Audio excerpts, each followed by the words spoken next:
Hello दोस्तों, प्रतिमा GS academy पे आप सभी का स्वागत है। दोस्तों, आधुनिक भारत के इतिहास में आज सिख के बारे में हम चर्चा करेंगे।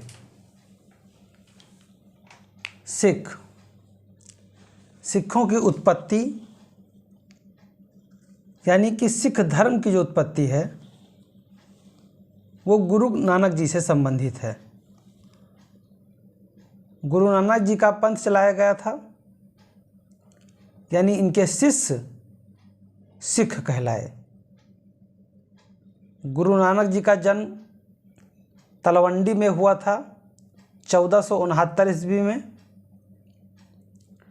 जन्म तलवंडी में 1469 ईस्वी में हुआ था और इनकी मृत्यु जो हुई थी करतारपुर में हुआ था। करतारपुर, इसे डेरा बाबा के नाम से जाना जाता है। 1539 में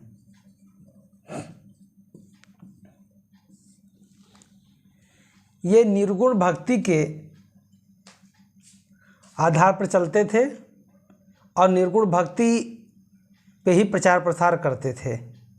इनकी माता का नाम था कालू जी, पिता का नाम था कालू जी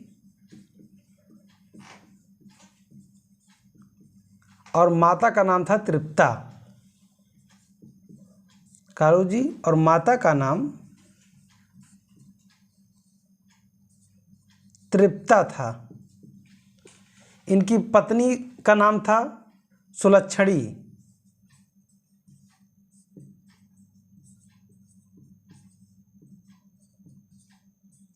पत्नी का नाम सुलक्षणी था और ये जात से खत्री थे।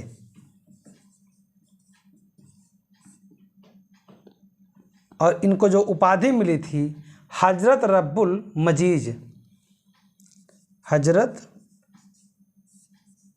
रब्बुल मजीज, ये इनकी उपाधि थी। फिलहाल इनका जन्म तलवंडी और इनकी मृत्यु करतारपुर डेरा बाबा, ये दोनों ही जगह तीर्थ स्थल यानी धार्मिक तीर्थ स्थल के रूप में प्रसिद्ध हैं। बाकी ये बेसिक जानकारी जो आपको जानना है कि इनके पिता का नाम कालू जी था, माता का नाम तृप्ता था, पत्नी का नाम सुलक्षणी था और जात से खत्री थे। उपाधि हजरत रब्बुल मजीज था। हजरत मोहम्मद साहब के मार्गदर्शन पर देखा जाए, जिस तरह हजरत मोहम्मद साहब ने एक अपना अलग एक निर्गुण या एक निरीश्वरवादी रूप की कल्पना किया था, लेकिन उन्होंने धार्मिक रूप से अस्त्र शस्त्र उठा लिया था। लेकिन गुरु नानक जी ने जब अपना एक निर्गुण भक्ति का आधार उठाया तो इन्होंने केवल और केवल धार्मिक प्रचार में अपने जीवन को समर्पित कर दिया। ये निर्गुण भक्ति के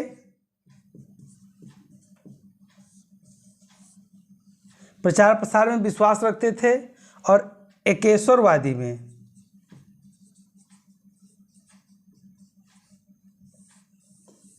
ये भरोसा करते थे। इन्होंने लोगों के कल्याण के लिए जगह जगह जा कर के प्रचार करना, लंगर की व्यवस्था करना, यानी लोगों को भोजन कराने के लिए लंगर व्यवस्था को चलाया था।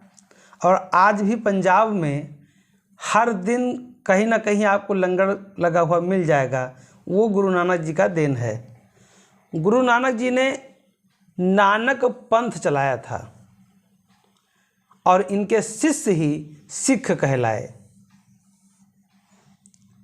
इनका एक शिष्य था लहना। लहना को इन्होंने अपना उत्तराधिकारी बनाया था, जो आगे चल करके अंगद के नाम से दूसरे गुरु बने थे। यानी कि यहाँ पे गुरु नानक जी का जो उद्देश्य है, उद्देश्य इनका इतना है कि लोगों में भक्ति भावना का प्रसार हो, लोगों में सहिष्णुता की भावना जन्मे, लोगों में एकता जन्मे। और ये कबीरदास जी की भांति भी कहीं ना कहीं इनका झुकाव कबीर जी के तरफ देखा जाता है। जिसे कबीरदास जी भी कहते थे कि काकर पाथर जोर के महाजिद लई बनाए, ताचड़ मुल्ला बाग दे का बहरा हुआ खुदाए। वहीं हिंदुओं को भी कहते हैं कि पाथर पूजे हर मिले तो मैं पूजूं पहाड़, और घर की चाकी कोई ना पूजे जिसकी पीसी खाए। तो कई प्रकार के जो है अलग अलग तरह से हमारे यहाँ पे संत हुए हैं, उन्होंने आलोचनाएं की हैं। लेकिन गुरु नानक जी ने किसी की आलोचना नहीं किया। उन्होंने केवल इतना कहा कि आप सत्य मार्ग पे चलिए,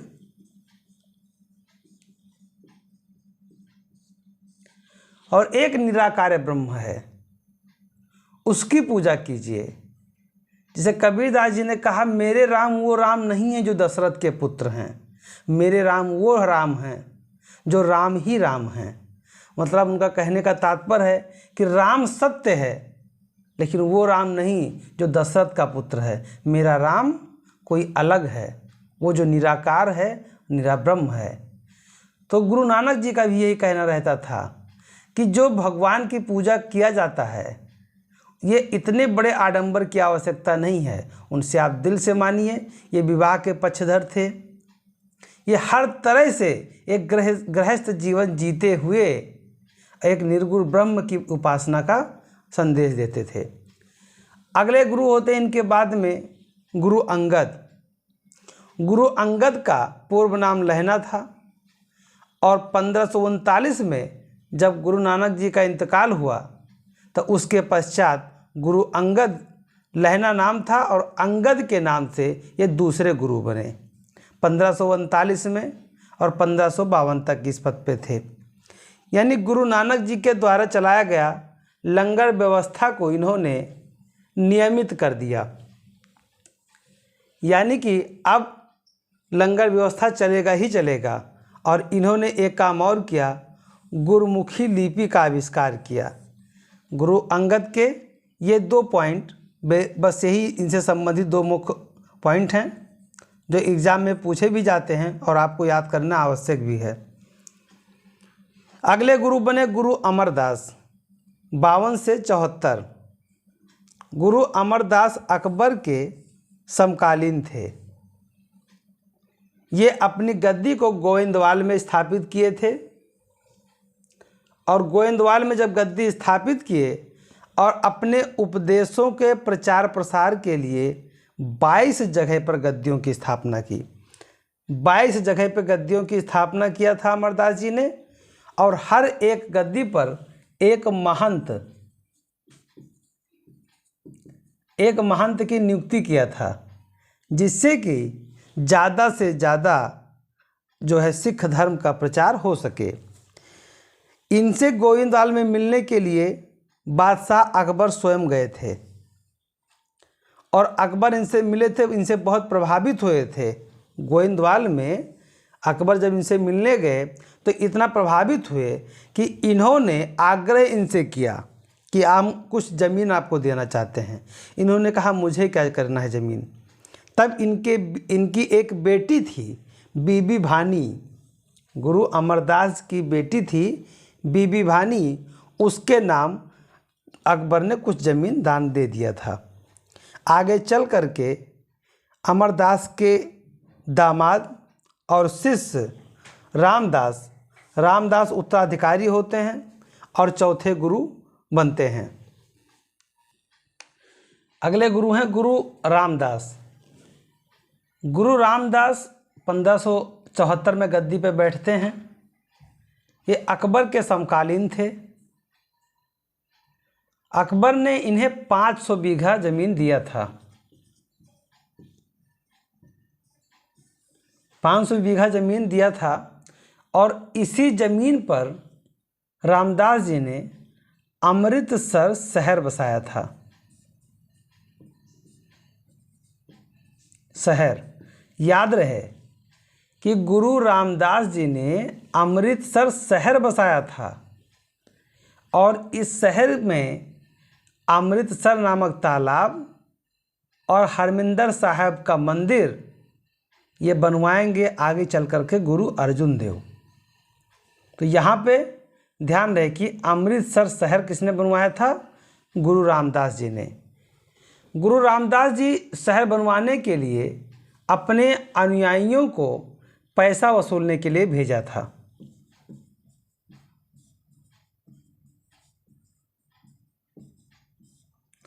और जब इनके अनुयायी पैसा वसूलने गए तो वो रामदासी कहलाए, यानी इनके जो अनुयायी थे वो रामदासी कहलाते थे। इन्होंने गुरु का पद पैतृक बना दिया। अब गुरु रामदास के पुत्र गुरु अर्जुन देव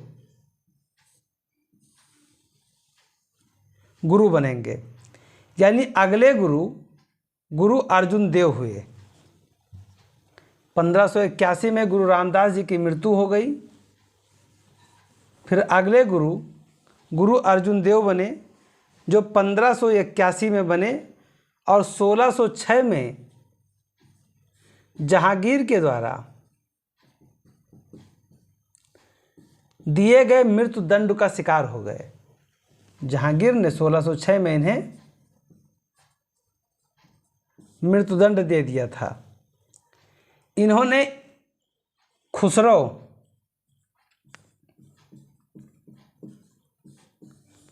जो जहांगीर का पुत्र था उसने विद्रोह किया, तो अर्जुन देव ने कहा जाता है कि उन्हें 5000 रुपया और साथ ही आशीर्वाद दिया था सुल्तान बादशाह बनने के लिए। जब विद्रोह को जहांगीर ने दबा दिया तब गुरु अर्जुन देव से जहांगीर ने कहा कि आपने हमारे पुत्र को पैसा दिया था, आशीर्वाद दिया था, अब हमको भी पैसा दो। तो अर्जुन देव ने कहा हमारे पास पैसा नहीं है, तो उन्होंने मृत्युदंड दे दिया और उन्होंने कहा कि आप हमारे राजघराने में बच्चों को उकसाते हैं विद्रोह करने के लिए, और बहुत बर्बरता से इनको मृत्युदंड दिया गया था। सिखों के साथ इस्लामिक शासकों ने बहुत अन्याय किया है। गुरु अर्जुन देव को सच्चा बादशाह कहा जाता है। गुरु अर्जुन देव को सच्चा बादशाह कहा जाता है और इन्होंने रामदासपुर में, ध्यान रहे कि जो अमृतसर शहर बसाया गया था इसे रामदासपुर कहा जाता था। इसी रामदासपुर में गुरु अर्जुन देव ने अमृतसर और संतोषसर नामक तालाब का निर्माण करवाया था। और अमृतसर तालाब के मध्य में 1589 ईस्वी में हरमिंदर साहब का निर्माण करवाया, जिसे आज स्वर्ण मंदिर आप कहते हैं। और सबसे खास बात यह है कि हरमिंदर साहब के निर्माण के समय जो नींव रखी गई थी वो कादरी संप्रदाय के एक संत थे, उनका नाम था मियाँ मीर। इनके हाथों से रखाया गया था। बहुत बड़ी बात है। इसे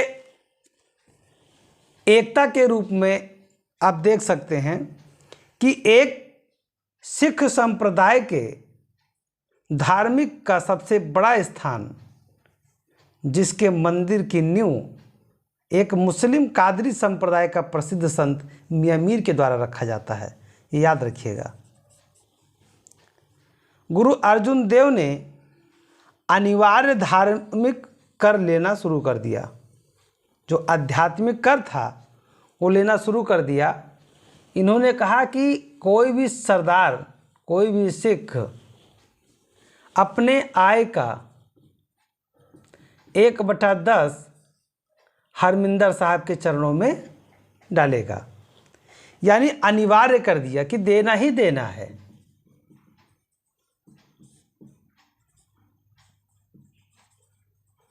यानी धार्मिक कर लेना अनिवार्य किसने किया?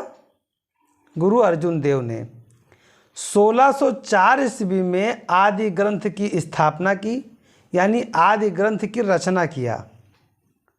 और खुसरो को समर्थन देने के कारण जहांगीर के द्वारा 1606 ईस्वी में इन्हें मृत्युदंड दे दिया गया। अगले गुरु हैं गुरु हरगोविंद। गुरु हरगोविंद ने देखा था कि इनके पिता अर्जुन देव को जहांगीर ने मौत के घाट उतार दिया था, और गुरु हरगोविंद इतना क्रोधित थे कि इन्होंने सिखों को लड़ाकू जाति में परिवर्तित कर दिया। इन्होंने कहा कि आप शस्त्र रखना शुरू कीजिए। सिखों से कहा कि आप मांसाहार खाना शुरू कीजिए, यानी सिखों को मांसाहार बनाया, लड़ाकू जाति में परिवर्तित किया। किसने? गुरु हरगोविंद ने। क्योंकि अर्जुन देव के मृत्यु के बाद ये काफ़ी आहत हुए थे, और इन्होंने 12 फीट ऊंचा एक अकाल तख्त का निर्माण करवाया। अकाल तख्त का निर्माण करवाया और अमृतसर नगर की किलेबंदी करवाई। ये एकदम से अपने आप को अब धार्मिक के साथ साथ लड़ाकू जाति में कन्वर्ट करने की पूरी कोशिश में थे। इन्होंने अपने अनुयायियों से कहा कि धन के बदले आप अच्छे घोड़े दीजिए और शस्त्र दीजिए, तलवार दीजिए, और अन्य प्रकार के जो हथियार हो सकते हैं वो दीजिए। सिखों को मांसाहार की आज्ञा दे दी। 1645 में कीरतपुर में इनकी मृत्यु हो गई। यानी हरगोविंद जी ने जो नींव रखा था वो आगे चल करके गुरु गोविंद सिंह, अंतिम गुरु, उसे बहुत चरम पे पहुंचा देंगे। गुरु गोविंद सिंह वही कार्य करेंगे जिसके नींव गुरु हरगोविंद ने रखा था, और एक लड़ाकू जाति के रूप में सिखों को लाकर खड़ा कर देंगे। इसके बाद गुरु बनते हैं गुरु हरराय। गुरु गोविंद सिंह के बाद गुरु हरराय बनते हैं, और हरराय सामूगढ़ युद्ध के बाद दारा सिकोह जब मिलने जाता है हरराय से, तो औरंगजेब इनसे नाराज हो जाते हैं, और औरंगजेब इनको बुर्जा सुल्तान बनते हैं, यानी बादशाह बनते हैं औरंगजेब। तब गुरु हरराय को दिल्ली आने को कहते हैं।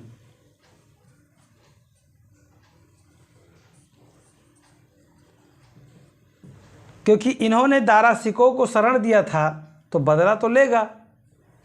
गुरु हरराय स्वयं जाने से मना कर देते हैं। ये नहीं जाते हैं, लेकिन अपने 2 पुत्रों में से एक पुत्र रामराय को भेजते हैं। इनको भरोसा था कि रामराय हमारा योग्य उत्तराधिकारी है, और वह तर्क वितर्क के साथ उनका सामना करेगा, निडरता के साथ सामना करेगा। लेकिन रामराय गए तो इन्होंने औरंगजेब के प्रशंसा में इतनी कसीदियाँ गढ़ दिया कि औरंगजेब तो इनसे खुश हो गया। औरंगजेब तो इनसे खुश हो गया, लेकिन ये अपने बापू को नाराज कर बैठे। उन्होंने कहा कि हम तुम्हें भेजे थे अपनी बात रखने के लिए, आंख में आंख मिला करके निडरता से बात करने के लिए। आप उनकी तारीफ कर रहे हो, इनको उत्तराधिकार से हटा करके अपने एक दूसरे पुत्र हरकिशन को उत्तराधिकारी बना दिया। यानी कि इनके पश्चात, गुरु हरराय के पश्चात, अब हरकिशन बन गए गुरु। और रामराय इतना नाराज हुए कि ये अपना अलगे गद्दी एक धर्म चला दिए, तो इनके अनुयायी रामराय कहलाए, ये एकमात्र ऐसे व्यक्ति हैं जो गद्दी के लिए विद्रोह कर दिए। इन्होंने अलग गद्दी बना दिया। उन्होंने कहा हमें उत्तराधिकारी नहीं बनाओगे, ना बनाओ, हम अपना नया धर्म चला देंगे। तो राम राय ने एक नया गद्दी स्थापित किया था जिसके अनुयायी राम राय कहलाए। बाकी जो मेन 10 गुरु हैं उनमें से गुरु हरकिशन बनते हैं और गुरु हरकिशन को आगे 4 साल बाद चेचक हो जाता है और ये मर जाते हैं। उसके बाद में गुरु बनते हैं गुरु तेग बहादुर। गुरु तेग बहादुर 64 में गुरु बनते हैं। इन्होंने अपना स्थान अमृतसर से मखोवाली में बनाया था। कहा जाता है इनके समय में उत्तराधिकार का युद्ध प्रारंभ हो गया था सिखों में भी, और साथ ही साथ अन्य जगह पे सुल्तान बनने के लिए, बादशाह बनने के लिए युद्ध चल ही रहा था। गुरु तेग बहादुर ने अमृतसर से मखोवाली में अपना स्थान बनाया और बाद में औरंगजेब इनसे इतना नाराज़ हुआ कि औरंगजेब इनको बुलवाया दिल्ली। दिल्ली में गुरु तेग बहादुर को जब बुलवाया गया तो तेग बहादुर जी से कहा गया कि आपके इतने फॉलोवर हैं, आप इस्लाम में आइए, आप इस्लाम स्वीकार कर लीजिए और आप जो कहेंगे आपको वो व्यवस्था दिया जाएगा, आप चाहेंगे तो बहुत बड़ा पद भी दिया जाएगा। तेग बहादुर ने ये कहते हुए धर्म बदलने को इनकार कर दिया कि मैं मेरे सिख पे नाज करता हूँ और सिख के लिए इस जीवन को भी कुर्बान करता हूँ। यानी कि ये समझ गए थे मुझे मरना तय है। औरंगजेब ने 5 दिन तक इनका टार्चर किया, 5 दिन तक भूखे प्यासे एक जंजीर में इनको जकड़े रखा और यह एक ही शब्द औरंगजेब का होता था, इस्लाम कबूल करोगे या नहीं। और गुरु तेग बहादुर की एक ही उत्तर होता था, नहीं। और 5वें दिन इनका कत्ल कर दिया गया। मतलब बड़ी बर्बरता के साथ सिखों के साथ इस्लाम ने व्यवहार किया है। सिखों के 10वें और अंतिम गुरु गुरु गोबिंद सिंह बने। गुरु गोबिंद सिंह का जन्म पटना में हुआ था, बिहार में। ये गुरुओं में अंतिम हैं, अंतिम और 10वें गुरु गुरु गोबिंद सिंह हैं। इन्होंने 2 विवाह किया था। एक पत्नी का नाम था सुंदरी और दूसरे का नाम था जीतू। और इन दोनों पत्नियों से 4 पुत्र जन्मे थे, अजीत सिंह, जुझार सिंह, जोरावर सिंह और फतेह सिंह। गुरु गोबिंद सिंह ने खालसा की स्थापना किया था। 1699 ईस्वी में इन्होंने खालसा की स्थापना किया था। इन्होंने पुरुषों को सिंह और महिलाओं को कौर अपने नाम के आगे लगाने की अनुमति दिया था। इन्होंने कहा था कि जो पुरुष हैं वो अपने नाम के आगे सिंह लगाएं और जो महिलाएं हैं वो अपने नाम के आगे कौर लगाएं। ये बात गुरु गोबिंद सिंह ने कहा था। और साथ ही साथ इन्होंने 5 वस्तुएं धारण करने को कहा था। इन्होंने कहा केस रखो, साथ में कंघा रखो, कच्छा, कड़ा और कृपाण। ये 5 वस्तुएं रखने को इन्होंने अनुमति दिया था। इनके समय में मुगलों से युद्ध चलता रहा बराबर। 1704 में आनंदपुर का युद्ध हुआ था और उसमें औरंगजेब के जो सेनापति थे वो हावी हुए। तो गुरु गोबिंद सिंह अपने परिवार के साथ भागने में तो सक्षम थे, लेकिन 2 पुत्र जोरावर सिंह और फतेह सिंह पकड़ लिए गए। औरंगजेब ने इन दोनों पुत्रों से कहा कि तुम इस्लाम स्वीकार कर लो, हम तुम्हें अच्छे पद के साथ सम्मानित करेंगे। दोनों पुत्रों ने ऐसा करने से मना कर दिया तो इन दोनों पुत्रों को दीवार में जिंदा चुनवा दिया औरंगजेब ने। जब ये स्थिति गुरु गोविंद सिंह की माँ जो इन दोनों के साथ पकड़ी गई थी, उन्होंने अपने पोते यानी अपने पोतों को जिंदा दीवार में चिनते हुए देखा तो सदमे से उनकी भी मौत हो गई। अगला युद्ध हुआ चकमौर का युद्ध 1705 में। यह भी मुगलों के द्वारा हुआ। तो इसमें जो दो पुत्र गुरु गोविंद सिंह के और बचे थे, अजीत सिंह और जुझार सिंह, ये दोनों मार दिए गए। जब ऐसी स्थिति आई कि गुरु गोविंद सिंह ने किसी भी कीमत पर हार मानने को स्वीकार नहीं किया और जब 1707 में औरंगजेब की मृत्यु हो गई तो इन्होंने बहादुर शाह प्रथम के तरफ से युद्ध करके उन्हें बादशाह बनवाया। गुरु गोविंद सिंह ने गुरु की गद्दी को समाप्त कर दिया और उन्होंने कहा कि अब मेरे बाद कोई गुरु नहीं होगा, अब ये जो 10 गुरु हैं यही सिखों के नेतृत्वकर्ता होंगे। और साथ ही साथ रही बात उपस्थिति की, तो जहाँ 5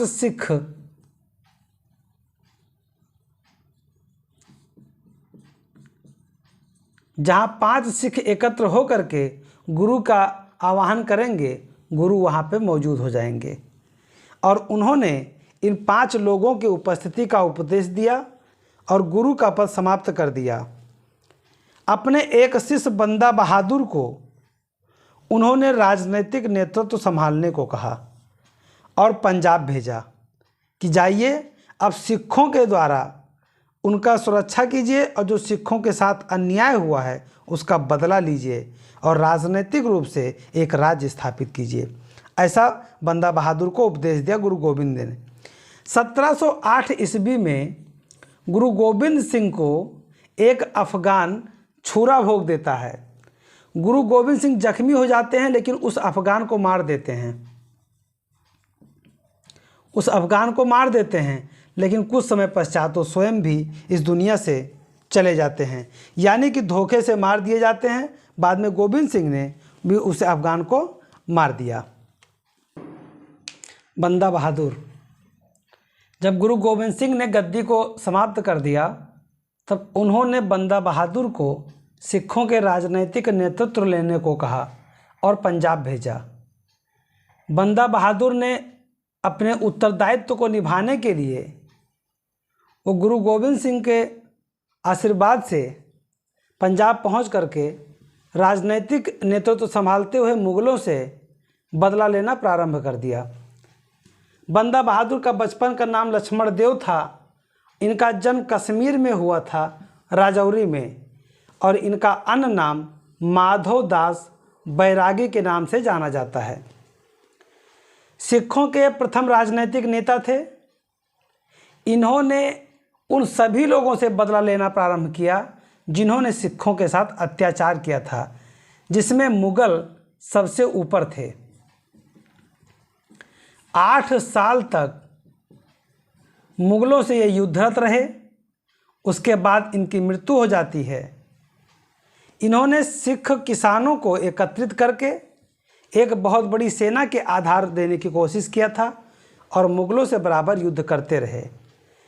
बंदा बहादुर के मृत्यु के बाद कपूर सिंह सिख नेता बने। इन्होंने 1784 में दल खालसा की स्थापना किया था। कपूर सिंह ने 1784 में दल खालसा की स्थापना किया था और दल खालसा के आर्थिक स्थिति को सुधारने के लिए कपूर सिंह ने राखी प्रथा की भी शुरुआत किया था। राखी प्रथा का मतलब होता था कि लोगों से 1/5 उनके आय का लिया जाए। याद रहे कि गुरु अर्जुन देव ने लोगों से धार्मिक कर 1/10 लेना अनिवार्य किया था और कपूर सिंह ने, जो राजनीतिक नेता थे, ये आय का 1/5 राखी प्रथा के रूप में लेना स्वीकार किए। कपूर सिंह की मृत्यु के बाद जस्सा सिंह अहलूवालिया ये सिख नेता बने। इन्होंने क्या किया कि सिखों का आकार बड़ा होता जा रहा था। इन्होंने सिखों को 12 मिसलों में बांट दिया। और 12 मिसल में कौन कौन थे? भंगी मिसल, अहलुवालिया मिसल, रामगढ़िया मिसल, नकई मिसल, कन्हैया मिसल, निशानवालिया मिसल, फैजुल्लापुरिया मिसल, साहिर मिसल, करोड़ सिंघिया मिसल, फुलकिया मिसल, उल्लेवालिया मिसल और सुकर चकिया मिसल। तो याद रहे, जो आधुनिक पंजाब है यह सुकर चकिया मिसल का माना जाता है कि इन्होंने, यानी कि रणजीत सिंह सुकर चकिया मिसल के थे। तो इन 12 मिसल में से सबसे महत्वपूर्ण सुकर चकिया है। बाकी आप एक बार देख लीजिए, भंगी अहलुवालिया थोड़े इंपॉर्टेंट हो जाते हैं, बाकी इसमें कुछ नहीं पूछा जाता है। सुकर चकिया मिसल, तो सुकर चकिया मिसल ने आधुनिक पंजाब के निर्माण में योगदान दिया था और रणजीत सिंह महाराज सुकर चकिया मिसल के राजा थे। तो अब हम रणजीत सिंह को पढ़ेंगे। रणजीत सिंह, जब रणजीत सिंह शासक बनते हैं तो उस समय इनकी स्थिति ऐसी होती है कि इनके ऊपर इनके माँ, सास का बहुत ज़्यादा प्रभाव होता है। इनकी माता का नाम था राजकौर और इनकी सास का नाम था सदाकौर। और इनका एक दीवान था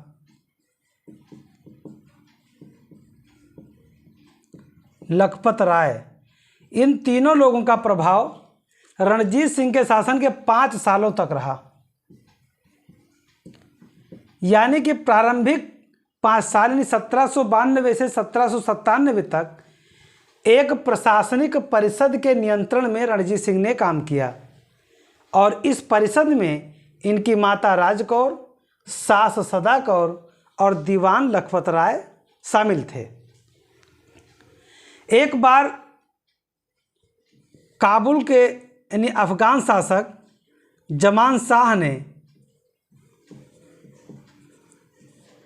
रणजीत सिंह के ऊपर आक्रमण किया, लेकिन जिस समय आक्रमण किया रणजीत सिंह युद्ध करते ही रहे, तब तक पता चलता है कि जमान शाह के सिंहासन पर किसी ने आक्रमण कर दिया है और जमान शाह जल्दी में ही वापस जाने लगते हैं। तो इनके कुछ तोपें, माना जाता है कि 1 दर्जन तोप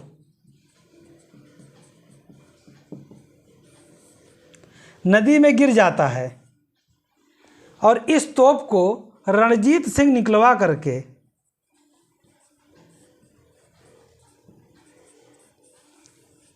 जमान शाह को वापस भिजवा देते हैं। तो इससे जमान शाह काफ़ी खुश हो जाते हैं। फिर इनको रणजीत सिंह को राजा की उपाधि और लाहौर में कब्जा का अनुमति दे देते हैं। रणजीत सिंह ने जमान शाह से 1798 में राजा की उपाधि प्राप्त किया और लाहौर में कब्जा करने का अधिकार। जब लाहौर में कब्जा हो गया, बाद में रणजीत सिंह ने अमृतसर पे भी कब्जा कर लिया। तो इनकी दोनों राजधानियां हो गईं, राजनीतिक राजधानी लाहौर से और धार्मिक राजधानी अमृतसर इन्होंने बना लिया। यानी कि राजनीतिक राजधानी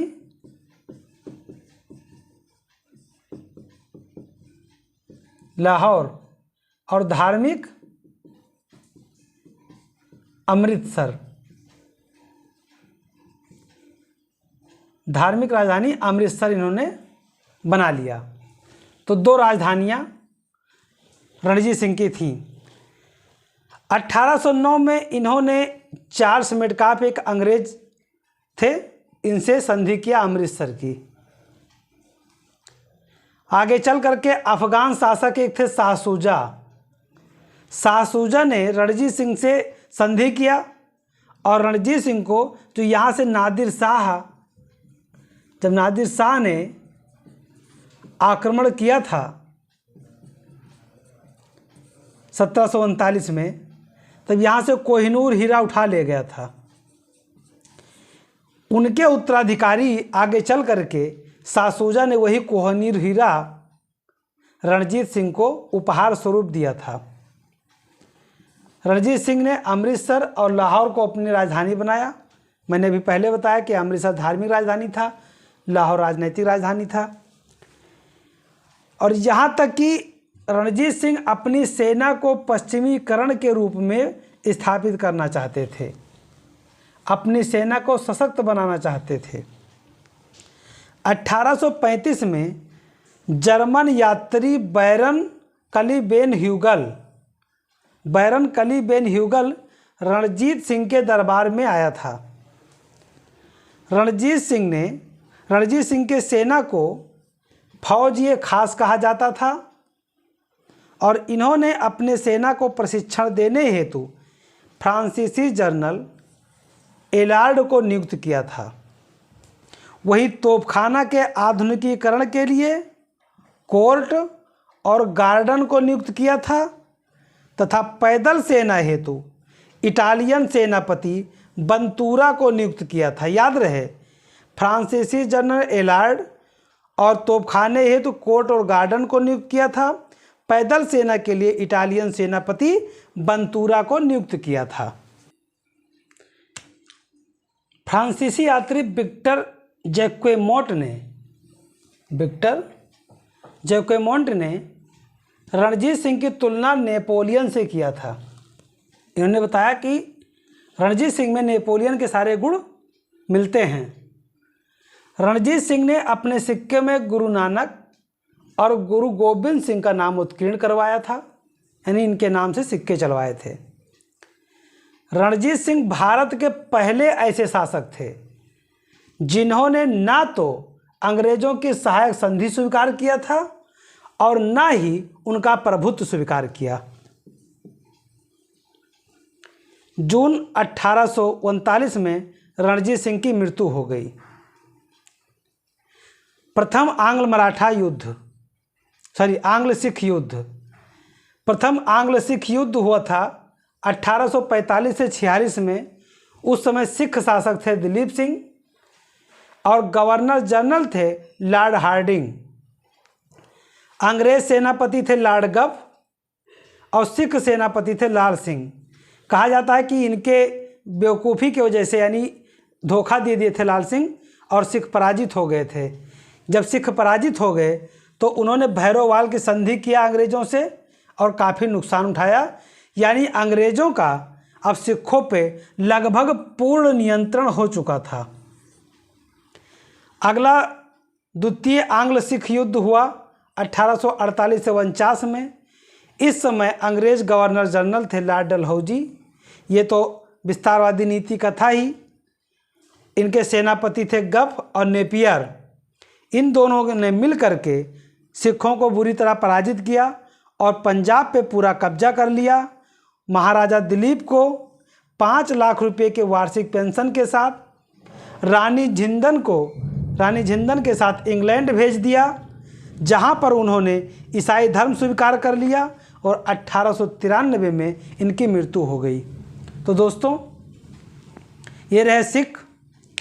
मैं अपने क्लास को यहीं पे समाप्त करता हूं। धन्यवाद। जय हिंद, जय भारत।